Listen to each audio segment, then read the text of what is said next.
Salamo se lau ma le iwa. O le malaia o e ua ita i tangata o le atua. Ma le usu pese o le salamo a tāvita. Le atua e o le o te vivi i antu i ai. A wane i e le tali mai. A wawa whaamanga mai i ante a ule ngutu o le a mio leanga. Ma le ngutu o le tau pelo pelo. Wa lato ufai upu mai i ante au i le laulau faiva pepelo. Wa lato sio i ante au ma upu faa ino ino. Ma ua lato tau fua mai le taua i ante au. Ua fai au mo lato fili e tau ia i lo ua lofa. Awa unei o te tatalo. Ua tu ina mai i lato i ante au o le leanga e tau ia i le lelei. Ma le ino e tau ia i lo ua lofa. Ia e to fia se ua mio leanga e pule i ante ia. Ma se ua fai o ia ma fili e tui lo nai tu tau matau. Ia whaasala ina o ia pe a wha masino ina. Ia whai fo i maanga salala na tatalo. Ia whai titia o na aso. Ia avealo na whaiva mo se tasi.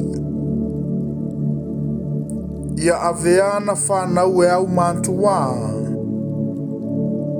O lana awa fo ia whai mawhawhine ua oti lana tane. Ia whea i solo lana whanau. Ma a isi. Ma ia sa ili me e aia lantou mea ua whaatafuna ina.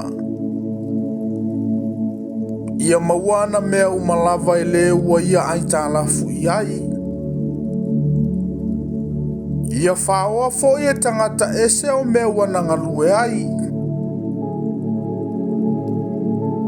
Aua nei whao o antu e se tasile alofa ia te ia. Aua fo ine ianga lele i antu se tasila na whanau au matua. Ia le au lo na ngafa. Ia solo ia se ao lanto ingoa i le tupulanga amuli. Ia manatua le amio leanga o na tamailu mo Yehova. Aua nei solo ia le anga sala lo na tina. Ia i pe lava i lumo Yehova. Ina ia tineia ia o lanto whaamanatunga ai le lalolangi. Aua e le imanatu ia e whai mea alofa. A ua whaasa wā i le tanganta ua popua ngatia ma le mativa. Ina ia whasiotia ia le ua loto momomo. Na loto ia i le whetuu. Ia o foi ia te ia. Na le fia foi o ia i le whamanuia. O lea ia vava mamau ai maia. Na pulu o ia i le whetu e pei o se ia pulu. Ia o foi lea e pei o le vai i totonu ia te ia. Ia pei o le suau foi o naivi. Ia te ia e pei o le ofu ai o ia. Ma le fusi ua fusi ai o ia e le au noa. O le taui lava lea ma ia Yehova ie fai au mo latou fili. Ma e ua fai upu leanga i oti a iau. A o oe, Yehova e, lo ualii. Ia e anga lelei mai i a te au ona o lo suafa. Awa e lelei lo walofa. Ia e la vea i mai i a te au. Awa o au ua puapua ngatia ma le mativa. Ua manua la uloto I totonu I a te au. Ua ou mawai atu pei o le ata ua la foia. Ua lulu e se ina au e pei o le se a kerise. Ua vai o tuli vai I le anapongi. Ma ua tino vale lava. Wa unei foi ua whaalumaina au e I lātou. E ai mai I lātou I a te au.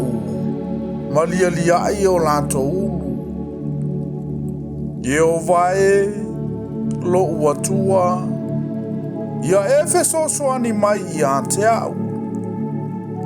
Ia e whaola mai I a te au e tusa ma lo walofa. Ina ia I loa ai e I lātou. O lo a ao lava le nei. O oe, ie o vae na e whaia lava. O I lātou, ia whetu o mai pea I lātou. A o oe, ia e whaamanuia mai. Ua lātou tutu mai, a ia mama I lātou. A ia fia lava lau au na.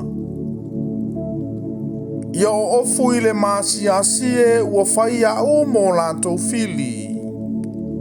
Ia ufitia I lātou I lo lātou lava mā. Pei o le ofu tele. O te matua vivi atu ia Yehova I lo ngutu. O te whanene atu ia te ia I totonu o le toa tele. Awa e tūlai o ia I le 5 tau matau o le ua puapua ngatia. Ina ia whaola ia te ia I e whasala ia te ia. I oti.